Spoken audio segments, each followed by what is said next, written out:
Hey guys, Ryan Dement from Chasing Happiness Podcast. Hope you guys are having a great day. Today on the podcast, we have Anna, and we're not going to butcher her last name. We're going to let her pronounce it, but she is finding courage to change. And then she just mentioned something that was really cool that I think we'll have a great conversation with is finding happiness during quiet time or peace.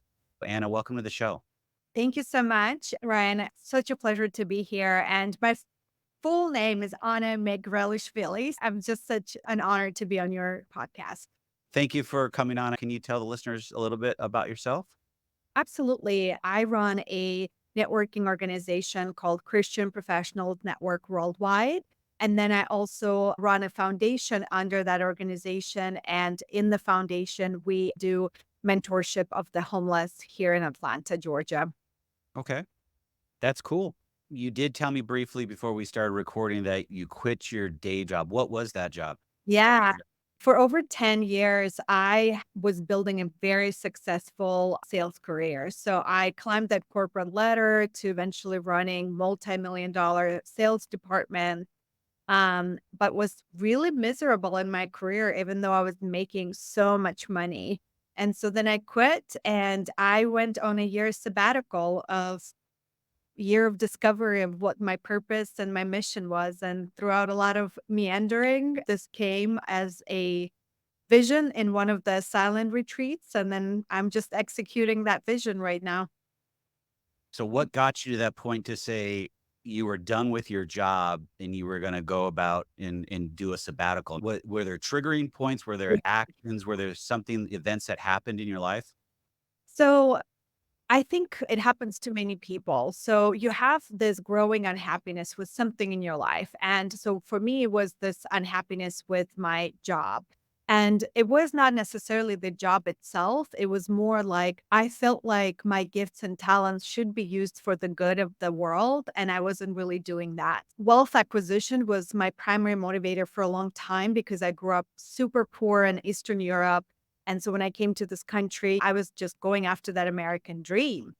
I was already thinking about going on the sabbatical, but I was preparing for it in the future. But then I had a very unexpected event happen. So, as I mentioned, I am from Eastern Europe. And so I woke up on January 31st of 2022 with my phone just blown up with phone calls and social media, and turns out my family back in Eastern Europe ends up being in national news because my grandfather killed my uncle in his sleep, stabbed him 30 times.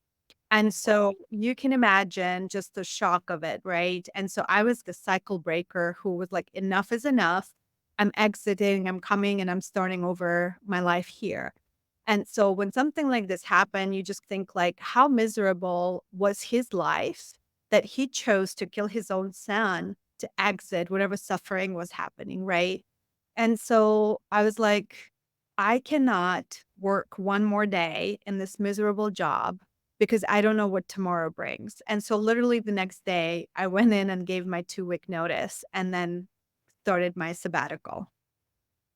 Wow, that is a chilling story, but Yeah. also at the same time very heroic. I was in corporate America for almost 25 years. I had the same challenge. I was running call centers.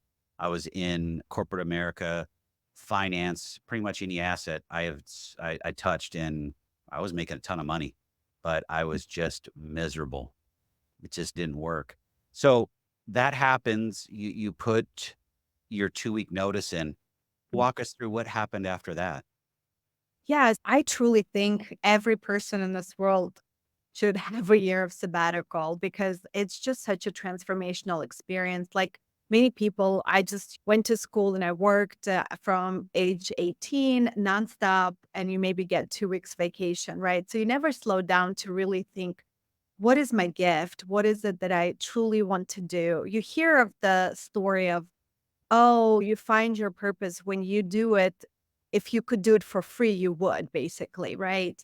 And you think, oh, that just happens to some lucky ones. But it did happen to me too. It did require some work. And so honestly, that sabbatical at the beginning was really first 6 months was almost like a detox, getting out of that mentality of doing what you're supposed to do and really truly discovering who am I realized that I actually never knew who I truly was because I was doing things because of fear or because of what I was told as a child or because what society expected of me, never truly asking myself what would make me happy and what do I want. And going on this time where you have the time to read the books, to I've reconnected with so many friends from childhood and just had a lot of healing happen during that time. And then you mentioned briefly that I go into silence in order to find happiness. So during the sabbatical was the first time that I experienced a silent retreat.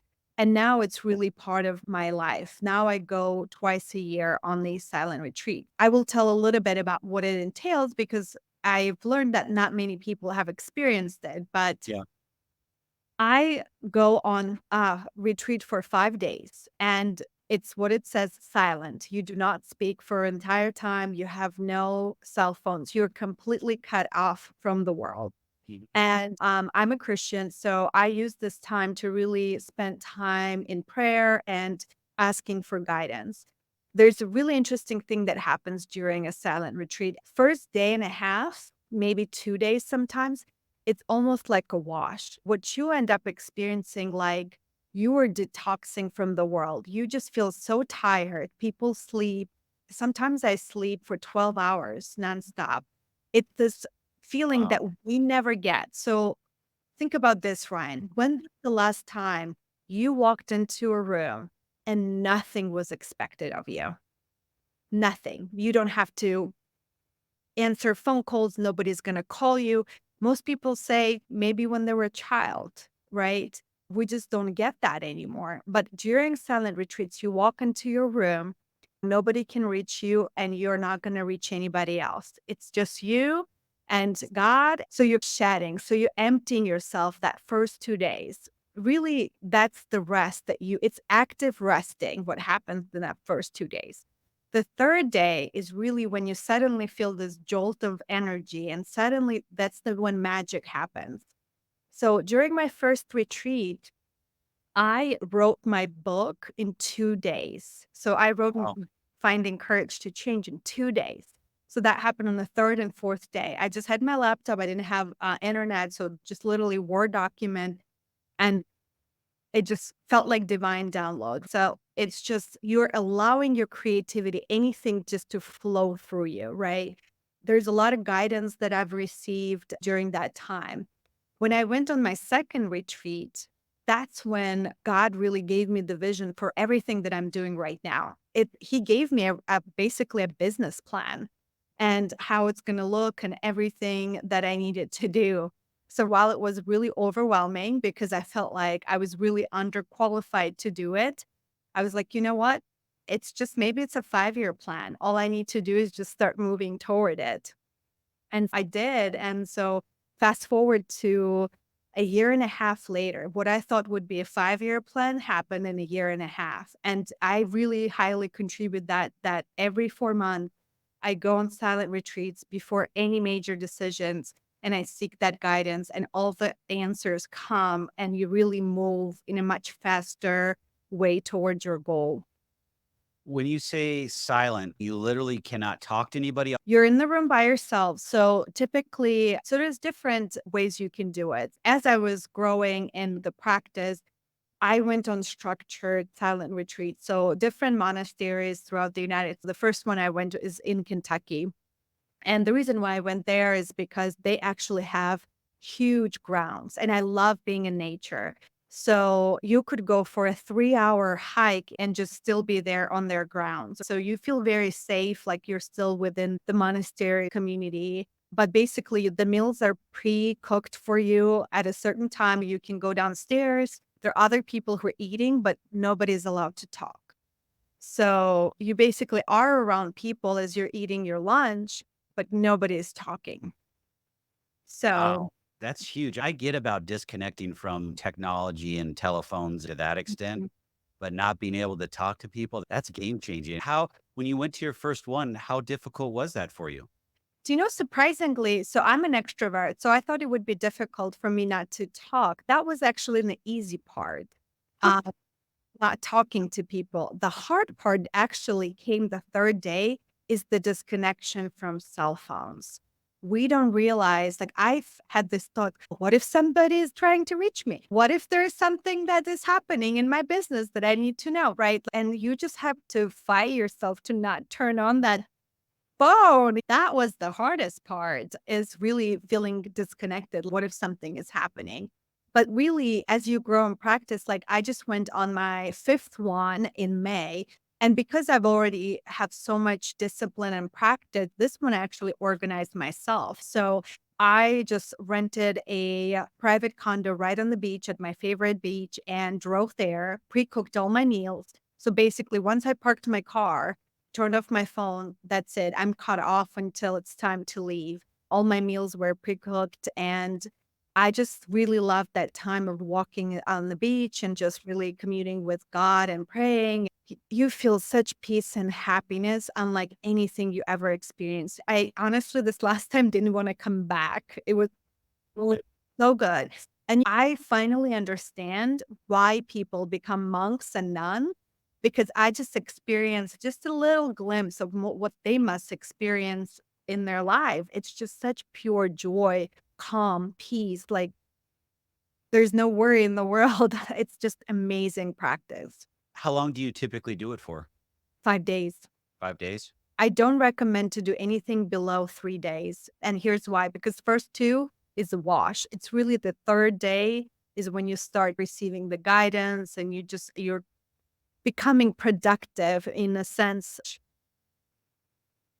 I like it. I'm trying to think through all of the logistics and how that would actually play out. I'm with you.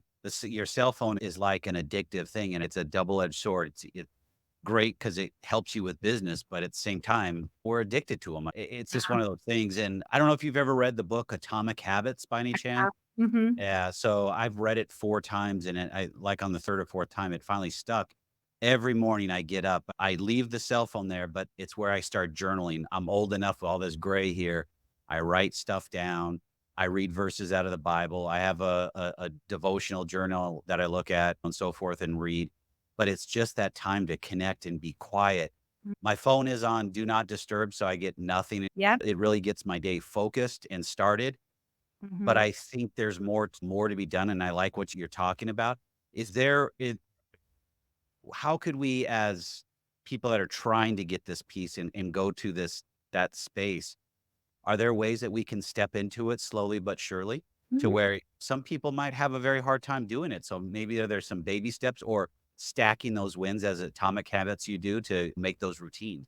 Yeah, absolutely. So my advice is that do not do it at home. This is why, because when you're at home, always something to do. It's very important to go away. There are monasteries in every state, and they typically operate on donation basis for you to stay. And they do have a weekend retreats. You come in on Friday evening, you exit on Sunday morning. It's better than nothing, but I really encourage you to at least do 3 full days just to get the full experience, and it doesn't have to be at the monastery. It can be you rent a cabin, your friends are out of town, go to a place where it's not your own so you can be really away. And this is a practice that Jesus did so much in the Bible of him going away and solitude. And so there's a reason why he did that. The biggest, I guess, the thing I hear the most for people to say why they cannot do it is, I cannot afford to leave my work for 5 days. But then I That's keep telling temptation. but then I tell them, once you start doing, you cannot afford not to do it because, and I give them the example of how fast I've moved through a 5 year plan, came in a year and a half. You really just start really aligning with God's purpose and mission instead of meandering like this, like most of us have done in our life. You have a much more forward and straight path because God is removing those distractions and obstacles that we create ourselves. Instead, we're going in a more direct pathway toward our goal, our mission. So when you do these twice a year, do the first 2 days, do you really sleep that much every single time? Every single time. It's the craziest thing, and I cannot explain it, but you walk into that room, I feel like I you don't realize how much we carry until you walk in and you understand for the next 5 days, nothing is expected of me except me speaking with God. That's it. And that's just an amazing feeling.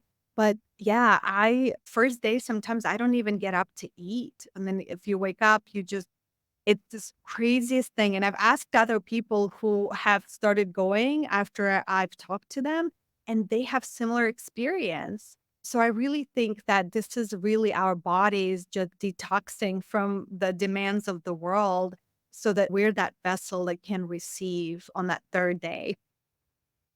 So when you actually go and literally you walk out of the car, you turn your cell phone off, where do you put it? So you have to make a promise to yourself that you're not going to turn it on because I download like prayer music on my phone because a lot of the times that helps me in prayer. So I put it on airplane mode where nothing can be received. It literally is just for maybe music and that's it. Maybe alarm clock if you need to wake up at a certain time. But it's really just your promise to yourself that you're going to really invest in this time.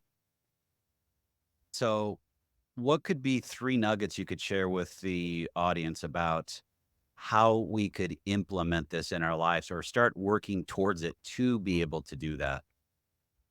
I would say find a monastery near you and check out like what they all, for the most part, offer some sort of retreat, silent retreats, whether it's weekend or weekdays for the full 5 days. So that's one way you can do it.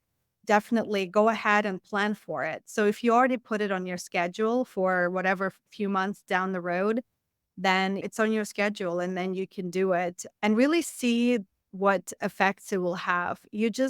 5 days are equal, like almost you will feel like you went on a month-long vacation. That's how recharged and refreshed you will feel afterward. That's great. Other than cleansing and connecting, what other benefits can we get from doing this? It's really this is the time for you to go inward, right? So much of our communication is with other people that this is gonna be the first time you probably have ever had so much time by yourself without the demands of your family, job, social life. So, this is the time where I've done a lot of healing. I've done a lot of forgiveness work, a lot of really self-discovery of myself.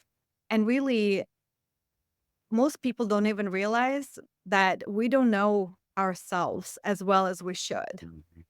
And even if you don't believe in God, if you're an atheist, this practice will really allow you to get to know yourself, what you want, your needs, and what the next steps should be. Because each of us have that inner wise self that gets quieted often.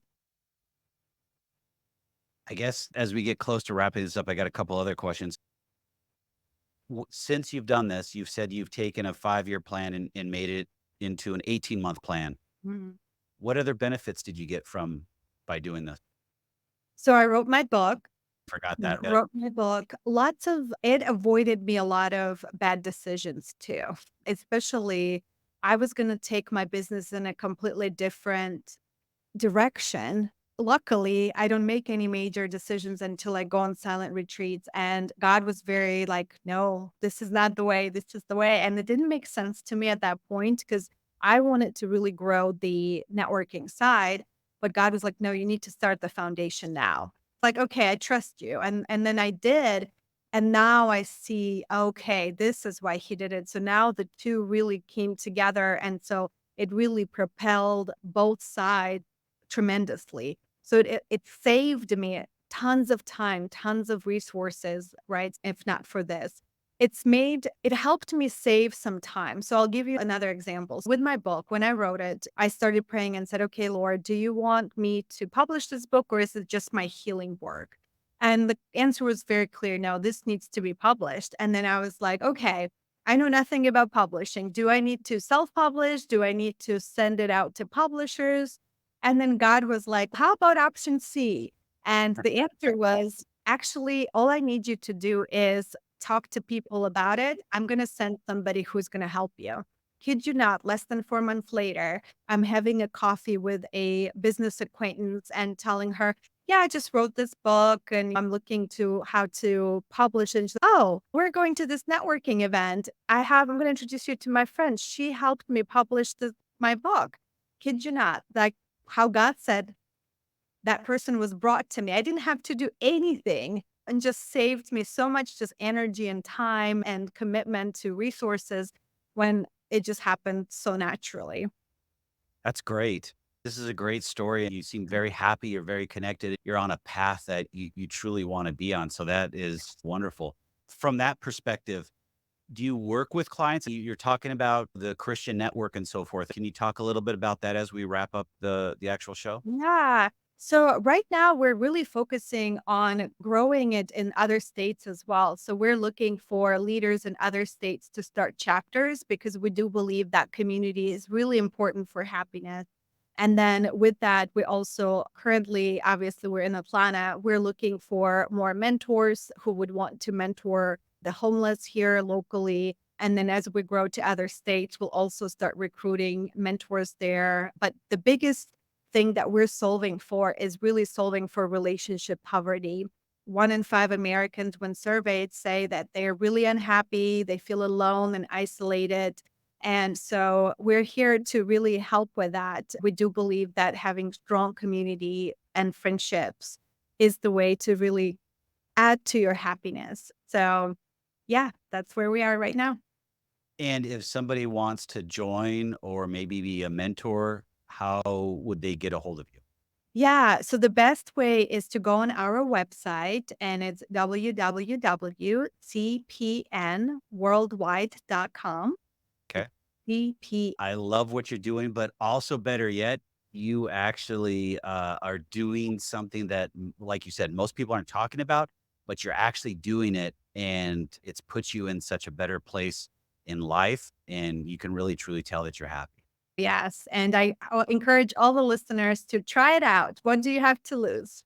You have nothing other than 5 days of peace. Right. Thank you for coming on. Thank you.